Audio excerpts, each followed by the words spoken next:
மனப்பொருத்தம் சிறுகதை. ஆசிரியர் எஸ்விஎஸ் அவர்கள்.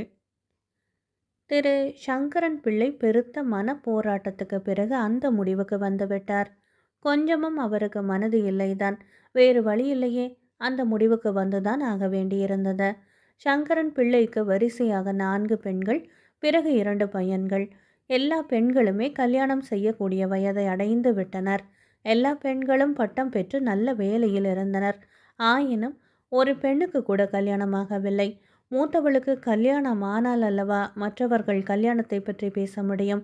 மூத்தவளுக்கு கல்யாணம் ஆகாமல் தடைப்பட்டு வந்தது.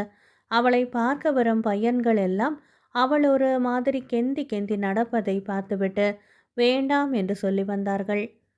சங்கரன் பிள்ளை, நான் சொல்கிறேனே என்று தப்பாக நினைக்க மாட்டீர்கள் என்றால் ஒரு விஷயத்தை சொல்லட்டுமா என்று பேச்செடுத்தார் நண்பர் நாகலிங்கம் பிள்ளை. என்ன சொல்லும், சும்மா சொல்லும் தயங்காம என்றார் திருவாளர் சங்கரன் பிள்ளை. மூத்த பெண்ணுக்கு இப்பவே வயது 30 தாண்டிவிட்டது. இவளுக்கு ஏற்றவரனை தேடி பிடித்து அடுத்தவர்களுக்கு கல்யாணம் பண்ணுவது என்பது இயலாத காரியம். நீர் பெற்ற கிராமத்திலேயே கல்யாணத்தையும் முடிப்பேன் என்று உட்கார்ந்து இருந்தீரானால் எந்த பெண்ணுக்கும் வாழ்நாளிலே கல்யாணம் பண்ணி பார்க்க போறது இல்லை. நான் சொல்கிறேனே என்று தப்பாக நினையாதேயும் என்று கூறிவிட்டு போய்விட்டார். ஒரு வாரமாக சங்கரன் பிள்ளை இந்த விஷயத்தை மனதில் போட்டு அரை அரை என்று அரைத்து கொண்டு இருந்தவர். மூத்தவள் சீமந்த புத்திரி, அவளை விட்டுவிட்டு அடுத்தவளுக்கு மனம் முடிப்பதா? ஆனால் யதார்த்த நிலைமையை பார்க்கும் பொழுது நாகலிங்கம் பிள்ளை சொன்ன யோசனைதான் சரி என்று பட்டது. இந்த முடிவை எடுக்குமாறு அவர் மனைவி கோமதி அம்மாளும் மூத்த மகள் திலகவதியுமே கூறிவிட்டார்கள். திலகவதி, என்னால் என் தங்கைகளுக்கு கல்யாணமாகாமல் தாமதப்பட வேண்டாம். எனக்கு கல்யாணம் ஆகும் பொழுது ஆகட்டும். அப்படி எனக்கு கல்யாணமே ஆகவில்லை என்றாலும் குற்றமில்லை. இப்படியே நான் இருந்துவிட்டு போகிறேன் என்றாள். இப்படி எல்லோரும் கூறவே வேண்டா வெறுப்பாக மூத்தவளை விட்டுவிட்டு அடுத்தவளுக்கு வரன் தேடுவது என்ற முடிவுக்கு நாகலிங்கம் பிள்ளை வந்து போன ஒரு வாரத்துக்கு பிறகு மீண்டுமாக வந்தார். ஒரு நாள் நாகலிங்கம் பிள்ளை தெரு வழியாக போய்க் கொண்டு இருந்த பொழுது எதிர்பட்டார் ஐயாரப்ப பிள்ளை. ஐயாரப்ப பிள்ளை பெரிய மிராசுதாரர் தஞ்சை ஜில்லாவில்.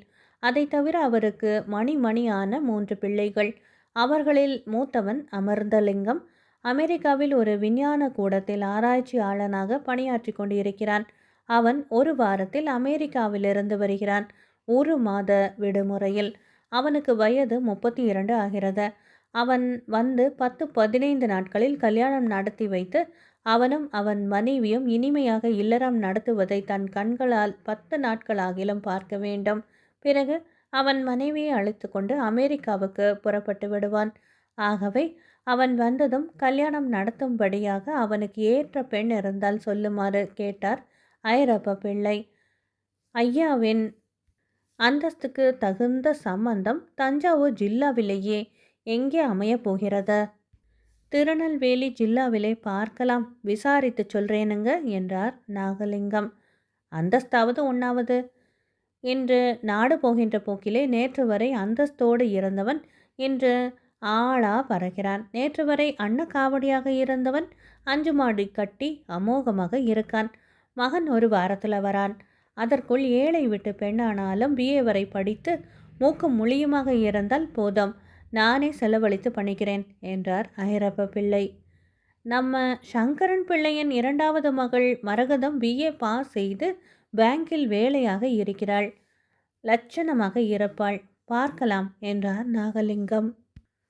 மூத்தவளுக்கு கல்யாணம் ஆகிட்டதா? எங்கே கொடுத்திருக்கார்? மூத்தவளுக்கு கால் சற்று ஊனம், இளம்பிள்ளை வாதம். அதனால் அவளுக்கு ஆகவில்லை, தகையவில்லை. அதனால் அவளை விட்டுவிட்டு அடுத்தவர்களுக்கு கல்யாணம் பண்ணிவிடுறதாக இருக்கேன் என்று நேற்று தான் சங்கரன் பிள்ளை கூறினார் என்றார் நாகலிங்கம். அவரே அந்த முடிவுக்கு வந்துவிட்டார் என்றால் நாம் என்ன சொல்ல இருக்கிறத? 2வது பெண் ஜாதகம்தான் வாங்கி கொண்டு பார்ப்போம் என்றார் ஐயரப்ப பிள்ளை. சங்கரன் பிள்ளை வீட்டில் ஒரே டென்ஷன். ஒரு பக்கம் அளவு கடந்த சந்தோஷம், மற்றொரு பக்கம் இந்த அளவு கடந்த சந்தோஷம் நீடிக்க வேண்டுமே என்ற கவலை. பெண் பிடிக்கவில்லை என்ற ஏமாற்ற வார்த்தை வராமல் இருக்க வேண்டுமே என்று ஏக்கமாக இருந்தது. எடுத்த எடுப்பிலேயே முதலாக தன்னை பார்க்க வரும் இளைஞன் அமெரிக்க விஞ்ஞானி என்றால் எந்த பெண்ணுக்குத்தான் மகிழ்ச்சியாக இராது? விதிப்படி பெண் பார்க்கும் படலம் முடிந்தது. பெண் வீட்டார் போகும்போது, ஐரப்ப பிள்ளை, நாகலிங்கம் பிள்ளையிடம் சொல்லி அனுப்புகிறேன் என்று சொல்லிவிட்டு போனார். சங்கரன் பிள்ளை, உம்மா அதிர்ஷ்டமே அதிர்ஷ்டம் ஐயா என்று அட்டகாசமாக கூறிக்கொண்டே உள்ளே நுழைந்தார் நாகலிங்கம் பிள்ளை. பையனுக்கு பெண் பிடித்து விட்டதாமா என்று பரபரப்புடன் கேட்டார் சங்கரன் பிள்ளை. அது இல்லை ஐயா, மூத்தவளை விட்டுவிட்டு அடுத்தவளுக்கு எப்படி பண்ணுவது என்பீரே. இந்த மாப்பிள்ளை என்ன சொல்லிவிட்டான் தெரியுமா? உம்மா மூத்த பெண்ணை கல்யாணம் பண்ணிக்கிறேன் என்று சொல்லிவிட்டான் என்றார். என்ன என்று ஏக காலத்தில் பல திசைகளிலிருந்து குரல் வந்தது. ஆமாம், அந்த பெண்ணுக்கு கால் ஊனமாச்சு என்று ஐரப்ப பிள்ளை சொன்னார். அதற்கு பையன் என்ன சொன்னான் தெரியுமா? பார்த்தேன், கால்தான் ஊனமே ஒழிய மனது ஊனமில்லை என்று சொல்லிவிட்டான். தகப்பனார் ஜாதக பொருத்தம் பார்க்கவில்லையே என்றார். ஜாதக பொருத்தத்தை விட மன பொருத்தம்தான் முக்கியம் என்று நம் சாஸ்திரத்திலேயே சொல்லியிருக்கு. அதனால் நான் கல்யாணம் பண்ணி கொள்வதானால் அந்த மூத்த பெண்ணை கல்யாணம் பண்ணிக்கிறேன். உங்களுக்கு இஷ்டமில்லை என்றால் கல்யாணம் பண்ணிக்காமலே திரும்பி போகிறேன் என்று கூறிவிட்டான் என்றார் நாகலிங்கம். ஐரப்ப பிள்ளையின் மூத்த மகன் அமிர்தலிங்கத்துக்கும் சங்கரன் பிள்ளையின் மூத்த மகள் திலகவதிக்கும் ஒரு நல்ல நாளில் நல்லோரின் ஆசிர்வாதத்தோடு திருமணம் நடைபெற்றது. 15வது நாள் இருவருமாக அமெரிக்காவுக்கு பயணமாயினர். கோமதி அம்மாள் பெண்களுக்கு இயல்பான சுபாவப்படி மூத்த மகள் கல்யாணம் நடந்த மகிழ்ச்சியிலேயே மூழ்கி கிடந்தது போதும் வரிசையாக இன்னும் 3 பெண்கள் கல்யாணத்துக்கு நிற்கின்றன என்பது ஞாபகம் இல்லை போலிருக்கிறது. மரகதத்தின் ஜாதகத்தை எடுத்துக்கொண்டு புறப்படுங்கள் என்றாள். இவர்கள் சம்பாஷணையை கேட்டுக்கொண்டிருந்த 2வது மகள் மரகதம், அப்பா, இனி என் ஜாதகம் எடுத்துக்கொண்டு போக வேண்டிய அவசியமே இல்லையப்பா, என் தங்கை காமாட்சியின் ஜாதகத்தை எடுத்துக்கொண்டு போங்கள் என்றாள். நீ என்னம்மா சொல்லுகிறாய் என்று வியப்புடன் கேட்டார் தந்தை. அன்று அத்தான் சொன்னாரே, ஜாதக பொருத்தங்களுக்கும் மேலே மன பொருத்தம் என்று.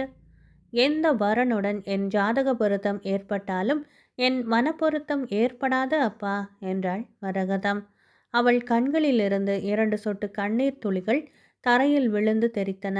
கண்களை துடைத்த வண்ணம் அறைக்குள்ளாக திரும்பி சென்றாள். அன்பானவர்களே, எஸ்விஎஸ் அவர்கள் எழுதிய மனப்பொருத்தம் சிறுகதை நிறைவு பெற்றது. நன்றி.